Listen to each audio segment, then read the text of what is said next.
seminar in English, Spanish out there.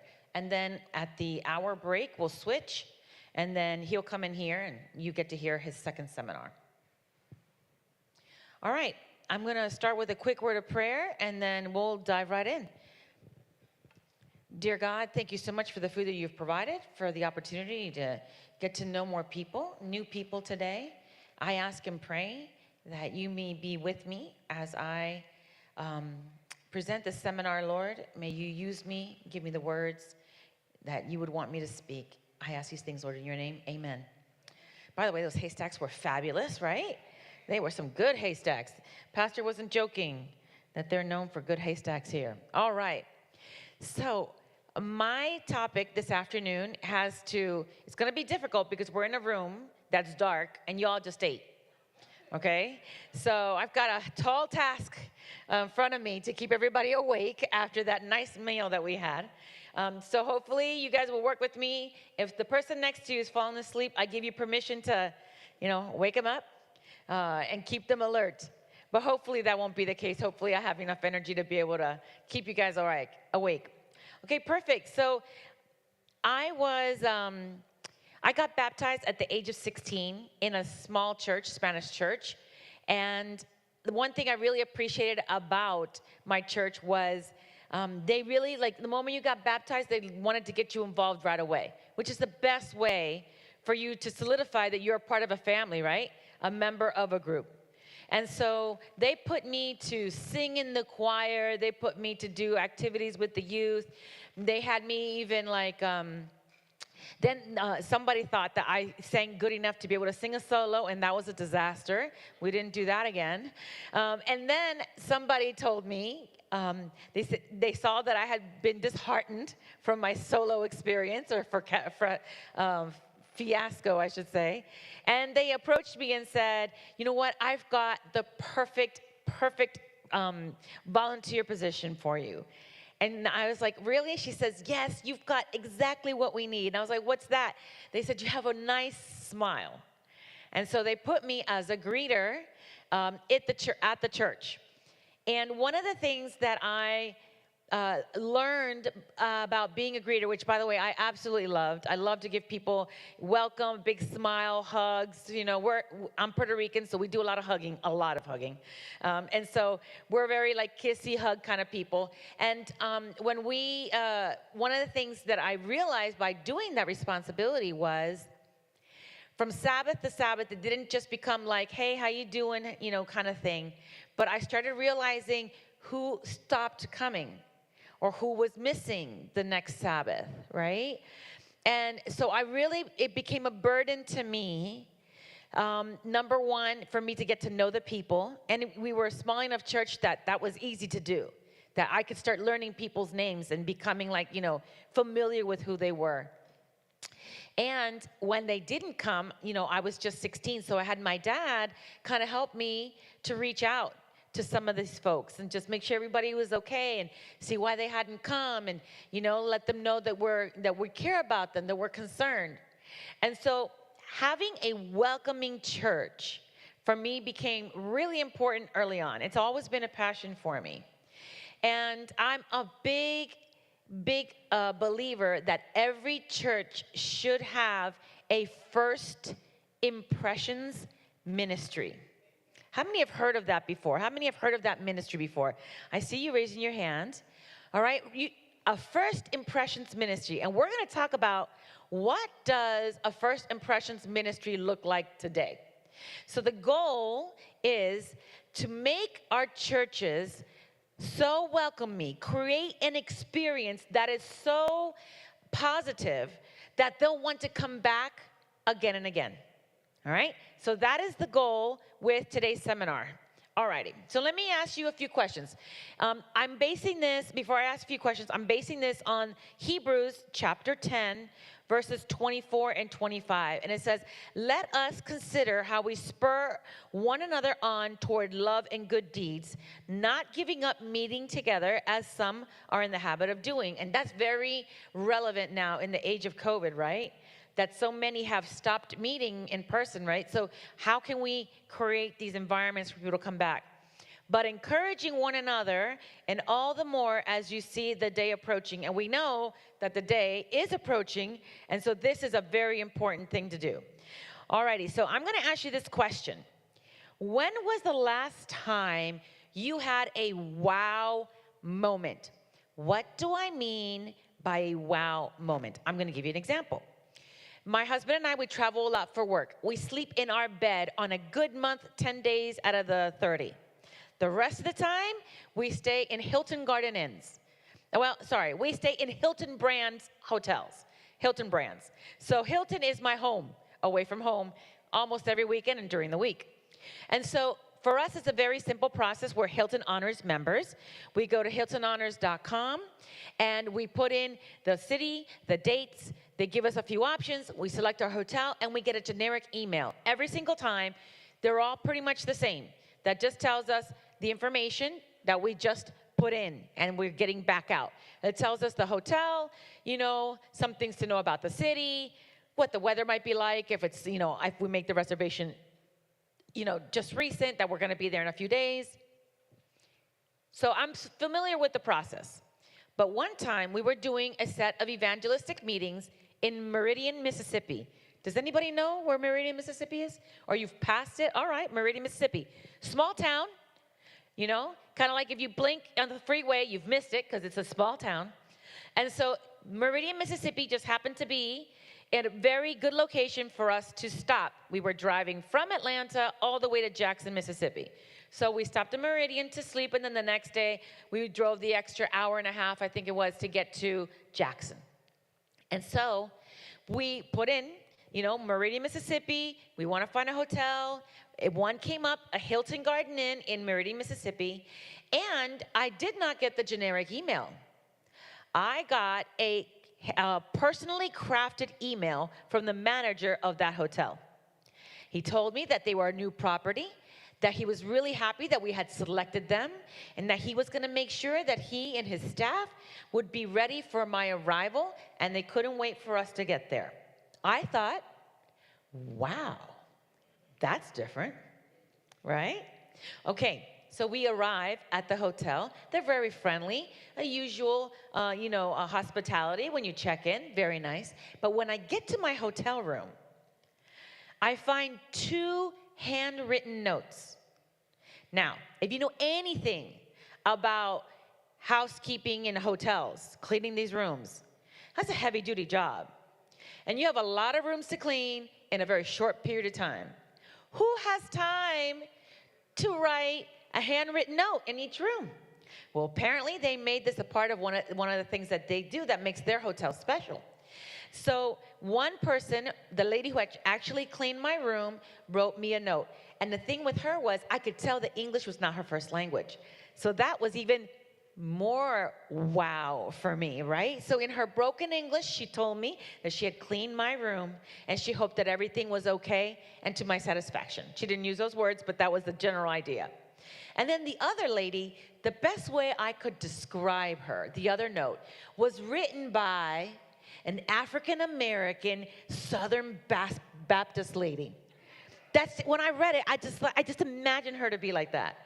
And she said that she was the head of housekeeping, and she wanted to make sure that everything was was good in the room, and if there's anything that I needed, to make sure I asked for her specifically. And she ended the note saying, "Ye is blessed of the Lord." I said, "Yes, I am.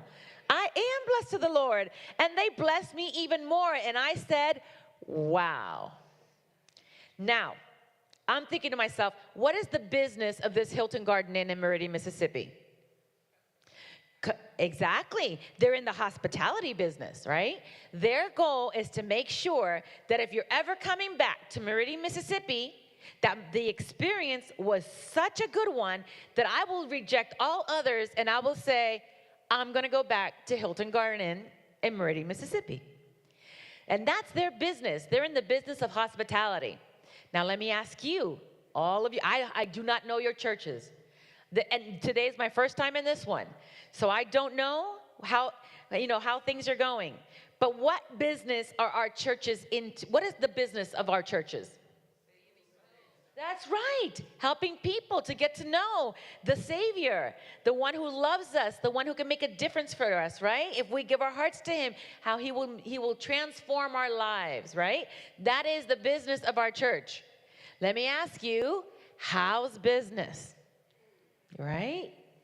What kind of experiences are we creating in our church so that when our guests come, they might say to themselves, you know what? I don't know a whole lot about these Seventh-day Adventists, and I may not even agree with all the things they believe in, but wow, how they treated me when I came to visit. What an experience at that church, right? So how do we do this? How do we do what the Hilton Garden Inn in Meridian, Mississippi did for me? How do we do that in our local churches, all right? So I want you now to discuss with your person, your partner, what was the last wow moment that you had? Was it at a restaurant? And what made that experience wow? Was it a grocery store? What made that experience wow? Was that at a bank? And what made that experience a wow experience? Go ahead in your groups of 2 or 3. Go ahead and, ask that question. See what you guys have. Make it quick because we're going to get right into the talk.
Okay, you guys should be wrapping it up, so if you haven't gotten to the next person, they should be saying their story soon.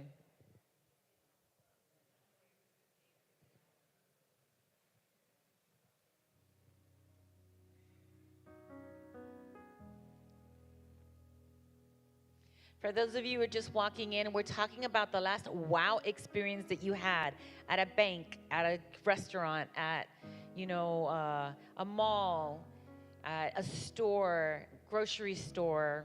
We're talking about the last wow experience.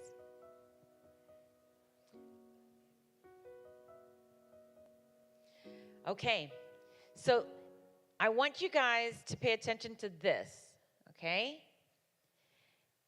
First of all, for how many of you was it difficult to come up with your last wow experience? Raise your hand if it was difficult. And that is our reality. Is that not our reality? A lot of people do their job just because they got to do it. People are not really looking to, create experiences that make you say, man, you got to come back, right? The best thing we get is good ratings on Google on a restaurant. Right? If it's a 4.5 or a 4.7 or whatever, you got to go because that's a good one. That's a good rating, right? But the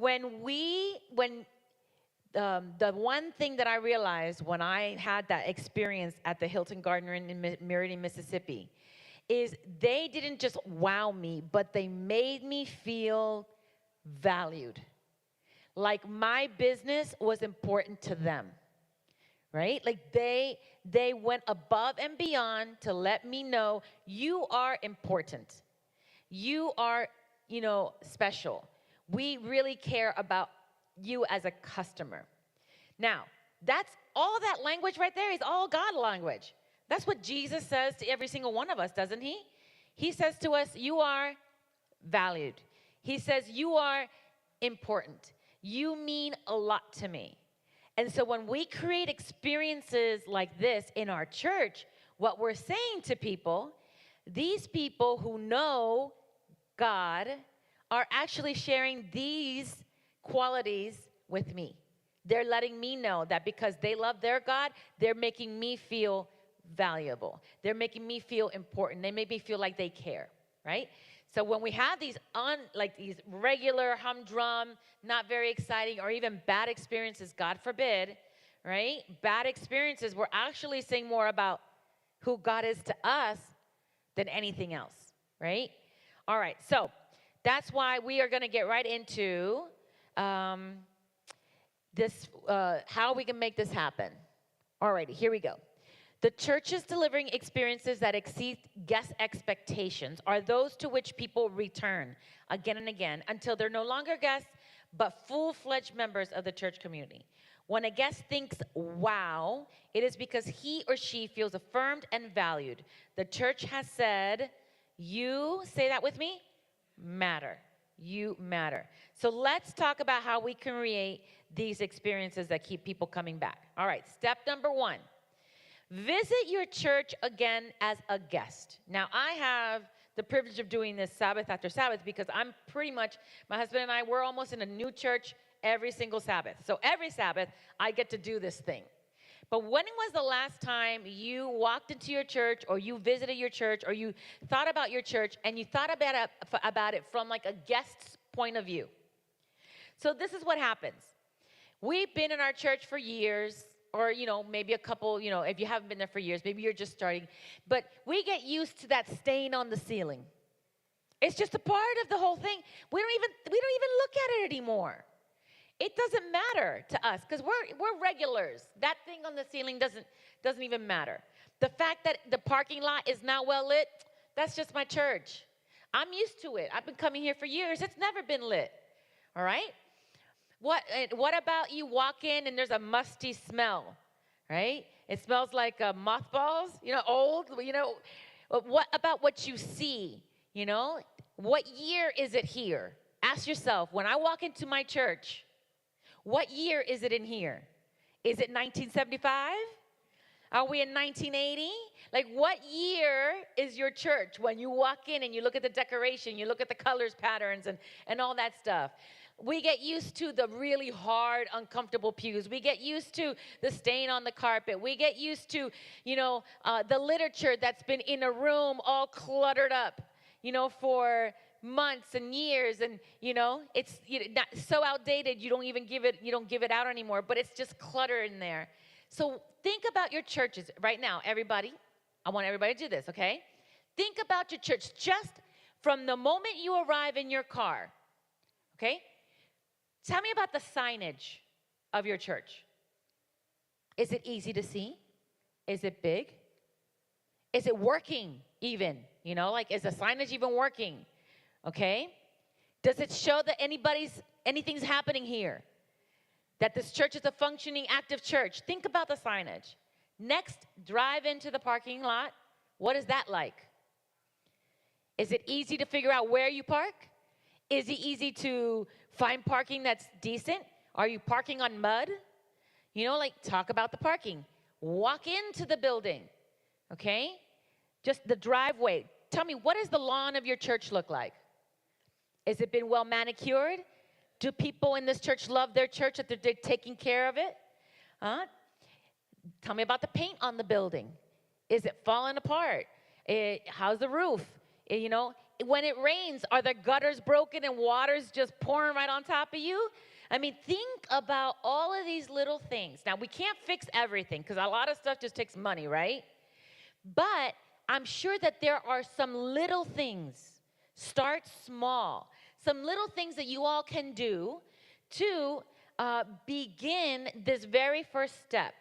Here's a couple of things. So we already talked about the parking, approaching of the building. What about the children's ministry? Do you have children's ministry? And if you do, is there signage? Is there anybody out there in the lobby welcoming people to kind of give directions as to what's going on? Oh, you've got children. What are their ages? Would they like to go? We have a class for them. Can I take you there? All right? These are all experiences that help to create the wow. Is your house ready to receive guests? Church, your church home, is that ready to receive guests? I don't know about you, But I'm the kind of person, okay, I'm so weird about this that my family thinks I'm crazy. So my dad taught me, he always taught me, you may be poor, but you don't have to be dirty. All right. Now, my dad always told me that. So we were poor when we were growing up. You can be poor, but you don't have to be dirty. So when I'm at a hotel room, all right, and I'm there for many days, when they come to clean the room, everything's picked up, tidied. I try to do half their job because I don't want them to come in and think I'm dirty. You know, I don't want, that's my house. That room, that's my house for that week when I'm doing evangelism, right? So that's me. Now, I ask you the same thing. When you have guests to your own home, right? You want your house to be picked up, clean, ready. You want your guests to feel welcome. Same thing for the church.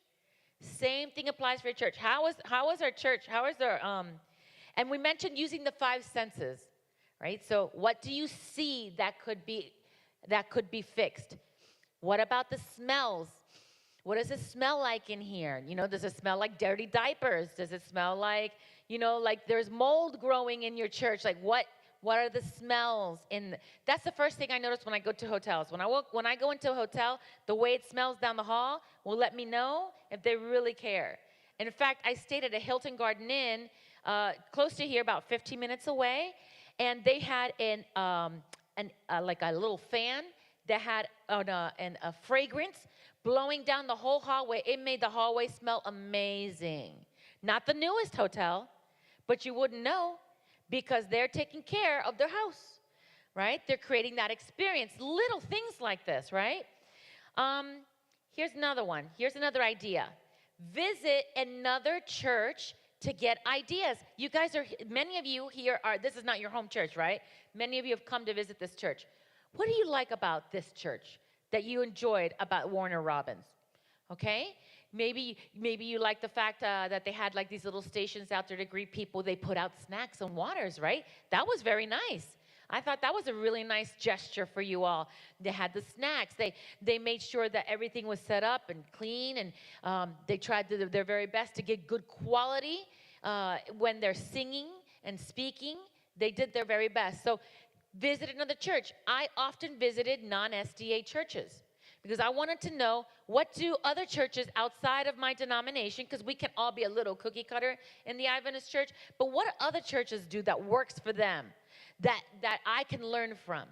Now, don't get frustrated. If you go to a church that's got like 1,000 members and they've got like, you know, like their children's program looks like Disney, like you've walked into a Disney ride or something like that, like don't get discouraged, right? Like, don't think to yourself, oh, we'll never be able to do that. But I'm sure there's something you can learn. There's always something that we can learn. I visited a church once, and the moment I sat down, they welcomed me, and they gave me this cute little folder. And it said, welcome. And inside the folder, they gave me information about the church, like all of the different community service things that they provide. If I needed food, they had a seminar going on for diabetes. And so they quickly informed me who they were and how we could reach the pastor and their personal ministries person and their community service person. So immediately I felt like, wow, they're providing me information about their church. That was simple. Simple thing that could be done. There was another church that what they did was they had like a customer service area, and the pastor from the top, he would say, hey, all those of you who are new guests today, we just want to let you know that we appreciate that you coming. Go to the customer service area, and we've got fresh baked cookies. So there was a lady who every Sabbath, she would do this. She would make some fresh homemade cookies, put in a little Ziploc bag with a little thanks for coming, that along with information about the church, and they gave that out. Who's not going to go get some fresh baked cookies? Absolutely, people are going to get some fresh baked cookies, right? And then at that point in time, they asked if they wanted and felt comfortable to share their personal information. They could. At another church, a lady had the gift of doing glass art. And so she made a ring holder, like for wedding, you know, if you're washing dishes, don't want to, you know, lose or dirty your ring, that you could put it on this ring holder, blown glass, beautiful art, and that's what she gave people.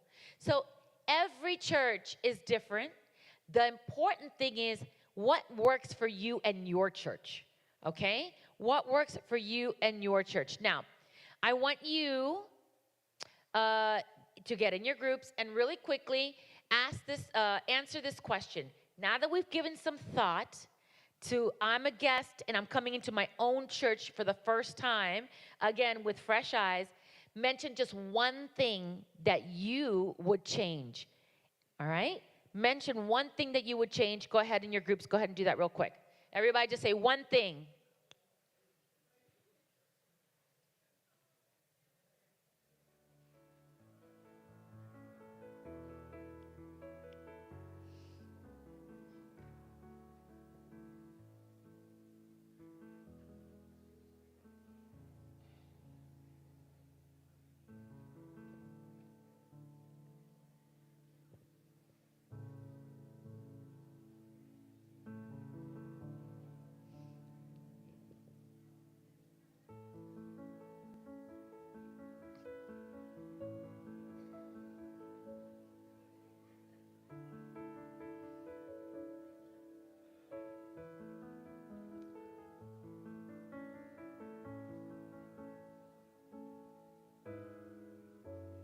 Okay. So I have a challenge for you. You all had a chance to think about what it would be like to come back into your church with the eyes of a guest. And you all mentioned right now, hopefully, one thing you would change. So now my challenge is start figuring out how you guys can make that change. Whether that be you and your pastor, you and a couple of members, because this is what happens, right? Like there are people with a lot of opinions. Yeah, we all have a lot of opinions of what could change and what could be better. But oftentimes, oh, I'm just saying, like not me, I'm just saying, no, no, no. All right, now let's take responsibility. This is a team effort. Everybody's a part of making our churches have wow experiences. All right, let's get to point number 2. Step number 2 is define the experience before the experience. All right, I'm going to use McDonald's as an example. All righty? McDonald's defined the experience that they wanted their guests to have before they opened up and created their restaurants. They knew, for example, that if they had playhouses inside of their restaurants, that they would get parents coming out because it's free, right? It's a free, fun playground. People even, they didn't have to have money to have a good time or enjoy themselves. McDonald's is inexpensive enough that they can get them a meal and their kids can play for like an hour and parents are happy, right? That was a good, fun thing that they could do. But not just that, they're creating adult McDonald's fans because they figure if we can get the Ronald McDonald, right? So there's Ronald McDonald, there's all, the purple guy and the Hamburglar and all those, right? Those of us who grew up when that was a big deal, yes. They had all that stuff, plus they've got these playhouses, plus they've got this expensive food, and I'm not sure if they were the first ones, but I never remember getting any of that anywhere else when I was young. But they created Happy Meals, right? They had these Happy Meals that have toys inside. So they are getting an inexpensive meal with a toy and a playground. They're sold for life, right? This wasn't something that someone didn't just make up. This is something that they sat down together as a committee and they said, what is the experience that we want people to have when they come to McDonald's? And that's just with the children. They had other experiences, with the adults. I still to this day remember the song to Big Mac. 2 all beef patties, special sauce, lettuce, cheese, pickles, onions on a sesame seed bun. Right? Now, doesn't that sound like, oh, that's so good, right? Yes, they thought of the experience before the experience. And oftentimes, we just do things and we don't think about the full experience. It takes a ministry sitting down together with a pastor, and everybody has the thing about creating the experience is that everybody has a part of that experience, not just the job of the greeter at the door. And oftentimes, that's what we think it is, right? Oh, let's put some nice, friendly greeters, and then after that, who cares about the experience? It is a full experience. When we have our evangelistic meetings, for me, it's super important for the right hand to know what the left hand is doing. So we start from the parking lot. From the parking lot, we got people with the reflectors, the t-shirts saying, Jesus is greater than your problems. They're out there in the cold, helping people out. If it's raining, they run out to them with umbrellas that say, we all have hope on it already. So I'm creating, there's hope from the moment you get to this parking lot, there is hope. So, right? And Jesus is greater than your problems. So they're there. They go get them in an umbrella. Once they come in, we've got 2 people at least greeting them. We ask if they've pre-registered. If they have, we walk them over to where they can get their name badge. If they haven't, when we create the name badge on site. And then after that, they get 2 more people who are greeting them at the entrance. We get ushers who take them to the front. And they've already said, welcome, we're glad they're there. We give them an opportunity to fill out a connection card. Wow, did you enjoy your experience? We'd love to have you, we'd love to connect with you. Tell me a little bit more about yourself. They fill out the connection cards. They have their prayer requests. Our prayer team is praying for you. Put that information in there. That's important to us. From up here on the stage, we don't call them visitors. We call them guests, our special guests. We don't make them stand up. By the way, 80% of those who were surveyed said they absolutely hate when you say, stand up, we're so glad you're here, tell us your name. Where are you from? They hate it, hate it. All right, the only people who like that are people like me. I'm Kathy, I'm Puerto Rican, we're from Mount Dora, Florida. That's only me, us super extroverted people. But for the most part, they don't like to be called out, made stand up from where they're at. So, and then find ways that you can connect with them at the end. A small reception outside, some hot water for hot cocoa or tea gives you opportunity to mingle with the people. Little things, the full package is what makes the experience, right? So think about that. What do you want that to be? How can everybody have a little bit a little part in that? And if you're not volunteering in one of these areas, up here, at the door, outside, you as a member who attends, sitting in a pew, sitting down, your job is important. You are the next step. You're the greeters for the people who are not, you don't know. Come out of, don't get mad that someone sat in your chair that you always sit at every Sabbath. Be happy that it's a guest, all right? Not mad that they're there. And going up to them and welcome them. Your job as a just regular church attendee, even if you're not a leader, that job is important too. We all play a part of the big experience. And if you are a leader, an elder, this is super important to communicate to your church all the time, all righty? Here's a couple of things. Anticipate your guest experience. How do you want your guests to feel? I want them to feel happy. I want them to feel welcomed. I want them to feel like they have a desire to know more. What is the experience you're trying to, the emotion that you want them to feel? And then there is a challenge, okay? And the challenge is right here. I'm going to skip to this one. It's called the 10-minute challenge, all right? The 10-minute challenge is the following. In the first 10 minutes that someone who is a guest has come to your church, in the first 10 minutes, they will know if this is an experience that they want to repeat again in the future. 10 minutes. So you should have at least 8 touches. Not physical, but at least 8. Some of them can be like, shaking a hand and, that kind of stuff. If you're a Hispanic church, we are doing all sorts of that, okay? But if in the first 10 minutes, people will decide if the experience was good enough for them to come back or not. That's a hard challenge. And online, oh my goodness. Online, it's seconds. If you say you're going to start at 11 o'clock and you don't start till 11:05 or 11:08, unless you're a member, but if you're a guest, they're gone. They're not there. They have other options, right? And this day and time that we have, if they don't like what's going on here, they can go church hopping online. They can check out any other church. So what you do should be good quality for those who are watching if you are streaming. Keep them in mind, all right? So online, it's even shorter than that. All righty. Again, friendly members, it's everyone's responsibility, and so forth. All right.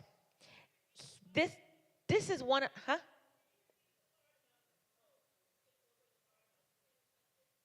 Oh, it was 8 touches. It wasn't on a slide, but there should be at least eight touch points before, from the moment they arrive to the moment they sit down. Sit down, at least 8. If they don't get the 8 before, they sit down, at least 8 between in the time that they're there in the church. So think, parking, that's 1. Greeters, 2. Entrance, 3. In here, hopefully 4, 5, right? Greeters inside, 6. Pastor, 7. At the end, mingling with people, 8. Like, this should have at least 8 touch points, 8 people who have said hi, greeted them, made them feel welcome. All right? Wonderful. I really like this.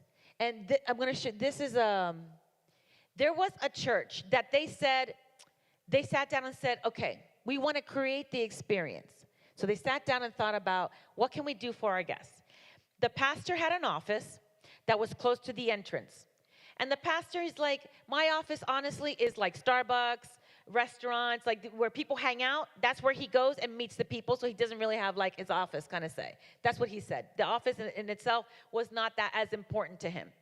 So they decided that they were going to create a room called Next Steps. Okay? Literally, you can see it. That was the banner outside, and it's the Next Steps room. What did they do here? So they had all these touch points. People were very friendly. And at the end, the pastor would say, hey, we want again, he would welcome them. He would say, at the end, I'd love to meet you personally. Come meet me at the Next Steps. While he was preaching, he would make a call. And at the end, if you want to talk about the decision that you've made today, come and see us at the Next Steps room. So if you have enough space in your church, this is amazing. People went free, like willingly. They didn't feel coerced, not like they went up to a call and you take them to some back room, and then people are freaking out, like, what you doing with me? What are you going to do? None of that, right? None of that. They had a Next Steps room where they actually took them to, and they made them feel like, okay, I'm going on my own. And while they were there, I don't know if you could see, but it was a really, I'm not sure where that thing is. Is this it? Oh, there it is. Okay, see, it's really nicely decorated. It has an ambiance of openness. The door wasn't shut. It was an open area, so they felt safe. They weren't behind a door or anything like that. See here on the wall, they had all of their Seventh-day Adventist beliefs in pamphlets. So they just talked about Sabbath that day, let's say, then they have something on the Sabbath. What did I just do? Oh, my. Oh, there we go. The day that we went, we gave a topic on marriage. My husband and I, we often do marriage seminars. And so we did a marriage seminar, and we both were there. We were meeting with the people at the end. The pastor had bought some of our books, and they were giving them out. We were giving them out freely to the guests who had come. My husband was signing the books. So we went back there, and people came, and they talked to us, and we got a chance to, mingle with them. You can see that there's several seating areas so that people can feel free and comfortable. If you don't have a room this big, that's okay. You can modify it. The idea is there, though, right?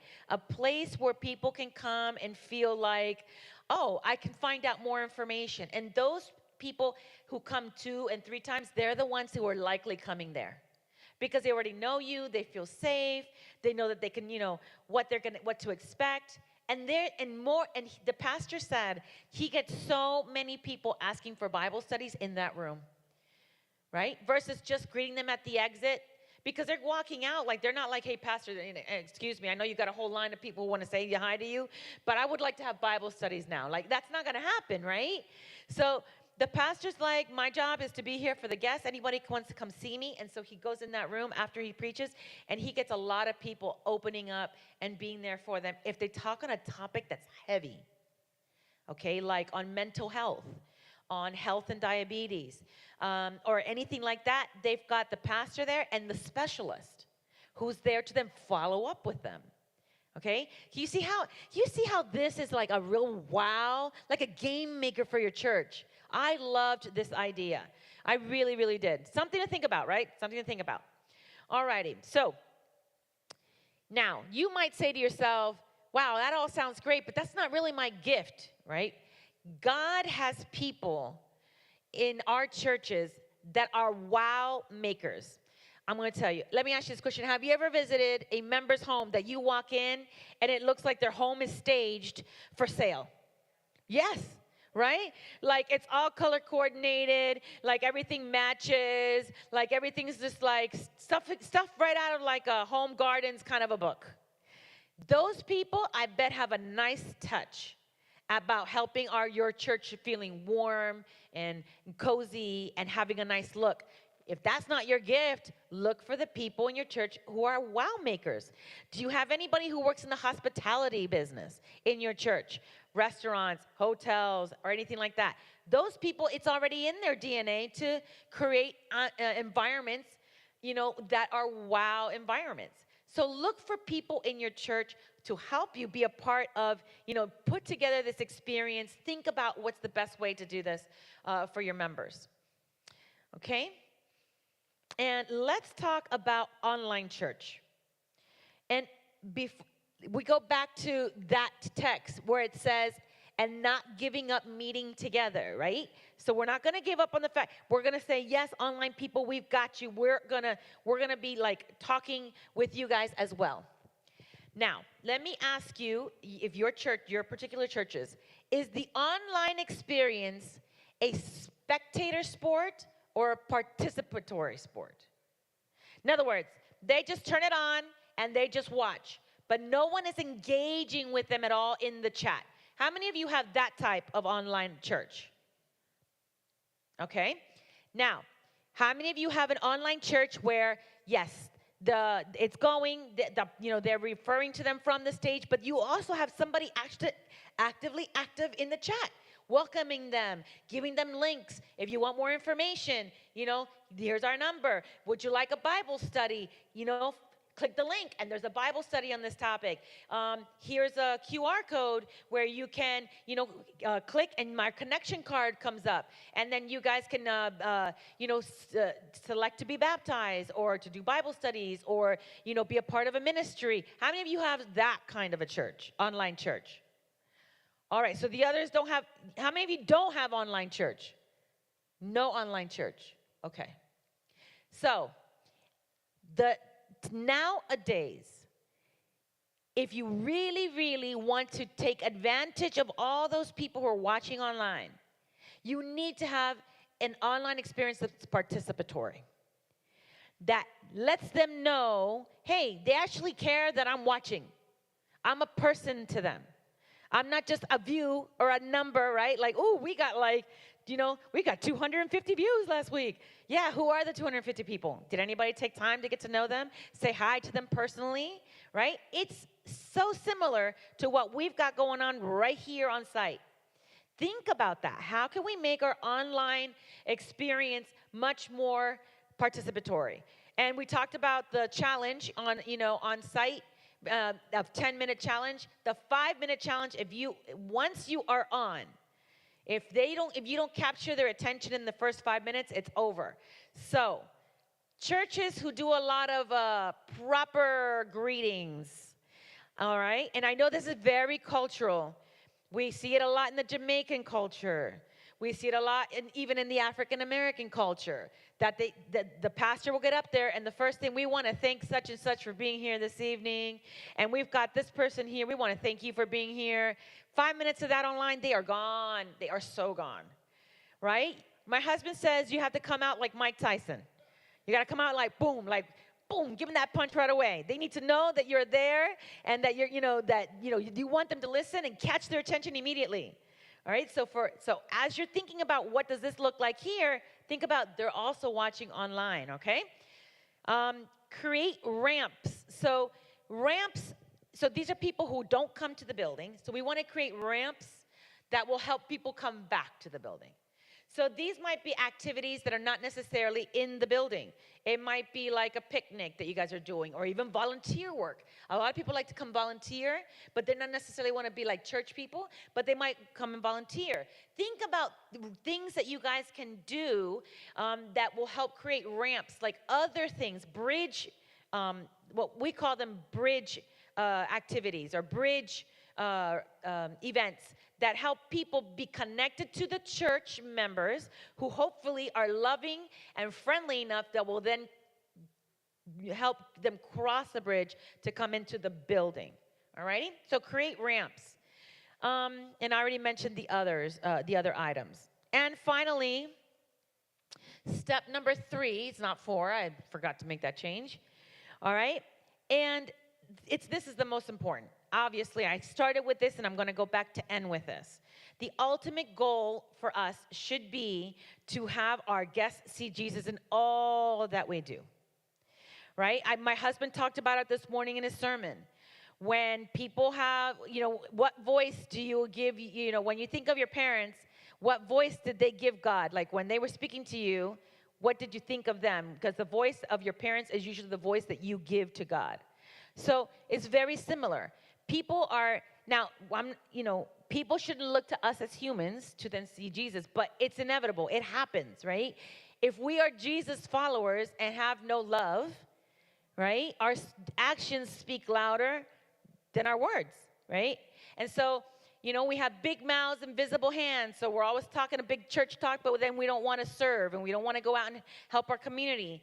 So, we have to remember in all that we do, we need to reflect Jesus. People need to know that they're real to you before they can know that they're real to God. If they are real to you, then they'll know, wow, they knew, they took the time to create an environment where I would feel welcome. That means God is opening his arms to me.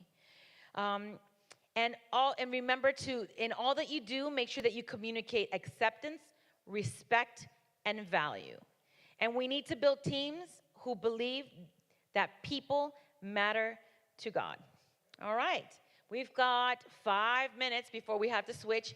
So I'm going to go ahead and take some questions now. Does anybody have any questions? If you have a question, raise your hand. And I think they might have a roaming mic. Okay, perfect. Do you want me to grab one for you?